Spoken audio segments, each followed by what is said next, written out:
আপোনাৰ নামটো? হৰজেন্দ্ৰ সূত্ৰধৰ, গাঁও 2 নং আইপালি। কি হৈছে ইয়াত? ইয়াত মানে আজি এনেকুৱা একটা মৰ্মান্তিক ঘটনা ঘটিল। প্ৰায় এইবিলাক হাতীৰ দলটো আহি থাকে, তথাপিও মানুহ কাৰোবাৰ ঘৰ ভাঙে, কিবা নানান ধৰণৰ ভাঙে। তে আমি ফৰেষ্টৰ বস্তু আমি হঠাৎ নষ্ট কৰিব নোৱাৰোঁ বা এইবিলাকক আমি নষ্ট কৰিব নোখোজোঁ, যাতে আমি খেদি কৰে। সেইফালে বৰমৰা ডুঙুৰ তলাৰ পৰা খেদি দিয়ে, এইফালে আহে আৰু এইফালৰ পৰা খেদিলে সিহঁতে ক'ত যাব ক'ত নাযাব কৰি আজি এটা বিৰাট মৰ্মান্তিক ঘটনা ঘটি গ'ল। তে সিহঁতে গৰু বান্ধিব আহিছিল না কি কৰিব আহিছিল, তিনিজনৰ ভিতৰত এজনটো মৰি গ'ল আৰু 2জনটো অলপ বাচিলে। তে যি হওক, এইবিলাক মানে যাতে আমাৰ মানুহজন কেনেকৈ মৰিল? মানুহজন আগফালে হৈছিল, 3জনে এটা লাইন পাতি আহি আছিল আৰু যিবিলাক হাতী সেইবিলাক আছিল অলপ উত্তৰ ফালে আছিল বাঁহৰ গুৰিত।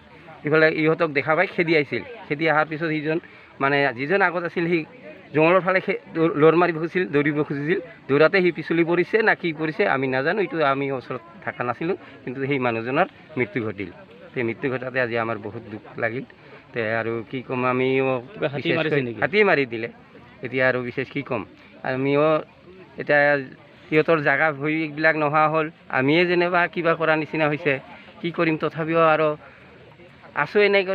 মানে ভৱিষ্যত আহে বোলে যে চিৰদিনে আহে সেইটো নহয়, আহিলে কিন্তু ঘৰ ভাঙে, ক'তবা মানুহ মাৰিব খোজে, এনেকুৱা অৱস্থা। গতিকে মানে আমাৰ মানুহজনৰ বয়স কিমান আছিল? মানুহজনৰ বয়স প্ৰায় 40 বছৰ 45 বছৰমান হ'ব নেকি। 30 আছে এনেকৈ, যি হওক 60 বছৰ। তো যি হওক,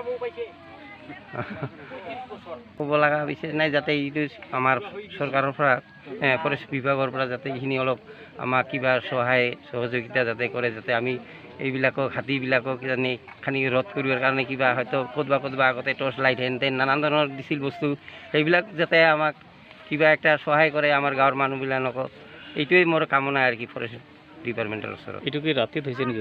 ঘটনাটো 7:30মান বজাত হৈছে, এতিয়া ৰাতিপুৱা। এইখিনি ঠাইৰ নামটো কি আছিল? এই ঠাইখিনিৰ নাম আইপলি বুলি কয়, 2 নং আইপলি। ময়ো আজি ৰাতিপুৱাহে শুনিলোঁ ঘটনাখিনি।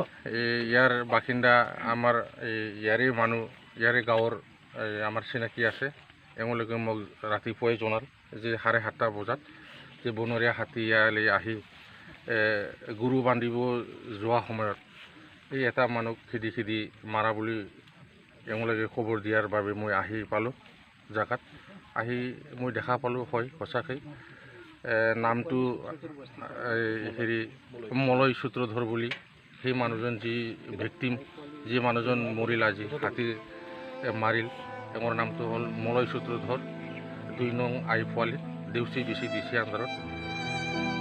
সেইখিনি ঘটনা আজি ৰাতিপুৱা মানে দুখ লাগিব জনক হৈ গ'ল, সেইখিনি ঘটনা হৈ গ'ল। ছাৰ, এইখিনি অঞ্চলত প্ৰায় এনেকুৱা উপদ্ৰৱ হাতী চলাই আছে, কি ব্যৱস্থা? হয়, সেইটো মই আগৰ পৰাই খবৰ পাই আছোঁ। ইয়াতে এইখিনি এৰিয়া হাতীচাৰ পৰা দেউচিলৈ যিমান এৰিয়া, সেইটো এক সময়ত আপোনালোকে চবেই জানে, এক সময়ত এইটো মানে ঘন জংঘল আছিলে আৰু সেই ঘন জংঘল সময়ত ইয়াতে হাতী বাস কৰিছিলে।